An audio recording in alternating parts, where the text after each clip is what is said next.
What's up, everyone? It's Trainer. In this video I have for you my fire goat format deck, goat format fire deck, whatever you want to call it. Something that you probably know. I've been playing Yu-Gi-Oh since like its beginning. Am I good at it? No, I just play for fun a lot of the time. But yeah, this deck just brings so much nostalgia for me. I decided to rebuild it when I was like, you know what? I had lost like my Chaos my Chaos Phoenix that I had made a deck profile way long ago. And I played with on the channel. I just don't know what happened to those goat decks. So I was like, I was kind of out of it for a long time, but more recently I was like, you know what? It'd be fun to build something nostalgic and not for like winning, but just to play. So I built this deck. It has a lot of cards that I actually used unsleeved playing in my dual disc back when I was younger. So to just sleeve them back up and play with them is just really fun. So yeah, starting off, we got Dark Fire Soldier number 2, which was like my ace monster back in the day. This is the card that was like my favorite. So yeah, he's here. Just a 1700 attacker, but he just looked cool. And his Japanese name was Flame Duelist, and I had a Japanese version at one point. Don't know where it's at now, but yeah, had one. Fire Princess, like in my head canon, I was like, oh, that's like my Dark Magician Girl of my deck. It's like, you know, like my Dark Magician Girl. And like how one's a normal monster, one's an effect monster. That's just how I thought when I was younger. Like they don't really do much in terms of like progressing a board state, but they're just there, and they're my, you know, favorite cards in here. We got UFO turtles, and you can see you can really see the wear on these ones. These are just when it's destroyed by battle. We get a fire monster with 1500 or less attack, special summon to the field in attack position. Play Mash Dragon. These ones are kind of clean though, because I used my old ones in another deck, and that's one of the ones that got lost. But yeah, when this card is destroyed by battle and sent to the graveyard, you can special summon a dragon type monster with 1500 or less attack from your deck. And the cool thing about Mash Dragon when it came out is you can special summon in defense mode. So yeah, I always thought that was really cool. Another favorite of mine, and you can kind of see the wear on these boys, Solar Flare Dragon. Like the lock was so fun back then. So yeah, to like UFO turtle, if they have one monster and they destroy it, then you go Solar Flare. Oh man, at the end of the turn, you inflict 500 damage to your opponent, and also it has the added effect where if you have another pyro monster, it cannot be attacked. So that's why you go for that lock. You go for that little wombo combo lock that when you have two of them, your opponent can't attack either. Got Spirit of Flames. Two of these ones are old, and I don't know if I had a third one, so I got a nice clean one from one of my extras.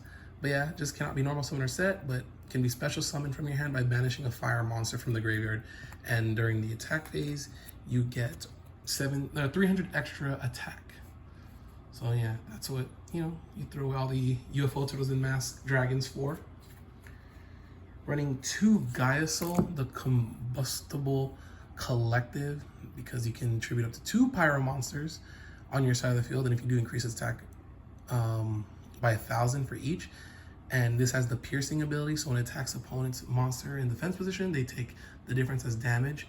The only sad thing was during the end phase, you destroy this card. So it's good against goats, you know. Sometimes you surprise. They got, what was it? The tokens, scapegoat tokens. Oh man, you're taking sometimes 4K. That's all. Got Ultimate Baseball Kid, another card that can just gain attack points. So gains 1,000 for each of your fire monsters on the field, other than itself. And then you can send a fire monster other than this to the graveyard to inflict 500 points of damage to your opponent's life points. So sometimes it's a game winner.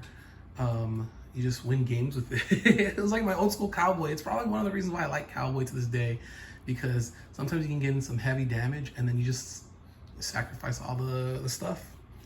And I don't play it now, but I used to do like a scapegoat thing where I would, like, you know, play DNA Surgery, so all cards on the field are fire, so even my opponent's cards, so it would just get stronger, and then play scapegoat, and I add another 4,000 attack points. It was fun back in the day.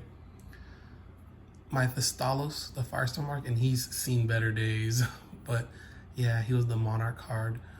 And when this card is tribute summoned successfully, randomly discard one card in your opponent's hand, and if it's a monster, then they take damage equal to life points from that level of the monster times 100. So it was cool. I think back in my old fire deck, I'd try to run like triples. So if I did that today, I probably would take out one Spirit of the Flames and one Mass Dragon, something like that.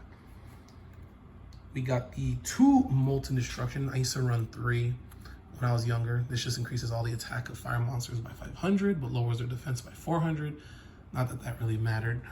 But the reason why is because, you know, a little smarter. Play Terraforming, because you don't really need to have 3. You don't want to draw into it. And if you're able to draw into Terraforming rather than Molten Destruction, you can search Molten Destruction and, you know, thin your deck out. So, yeah, just little things you learn.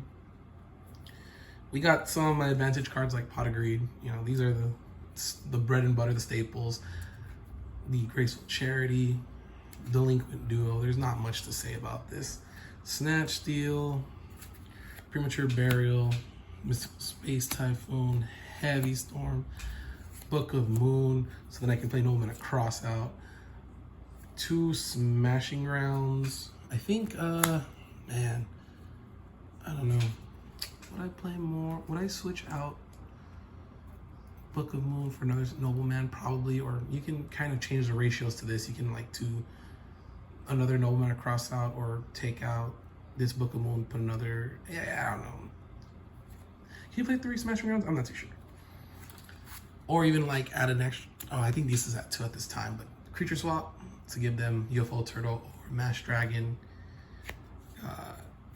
Call the Haunted, sometimes just to bring back a Solar Flare, or, you know, you T-set the UFO Turtle and the Call the Haunted, and then they attack the UFO Turtle. You get 1 Solar Flare, you play Call the Haunted, bring back UFO Turtle, crash, get another Solar Flare, stuff like that. Torrential Tribute to just destroy everything on the field. Got Mirror Force. I actually play Magic Cylinder. I think it was just a funny card. And 2 Sakuretsu Armors. If you want to run the 3rd instead of Magic Cylinder, go right ahead. But this is just how I wanted to play it. And like I said, it brings me back nostalgia and gives me joy. So yeah, that's the deck profile. Let me know what you guys think. Thanks for watching. Peace.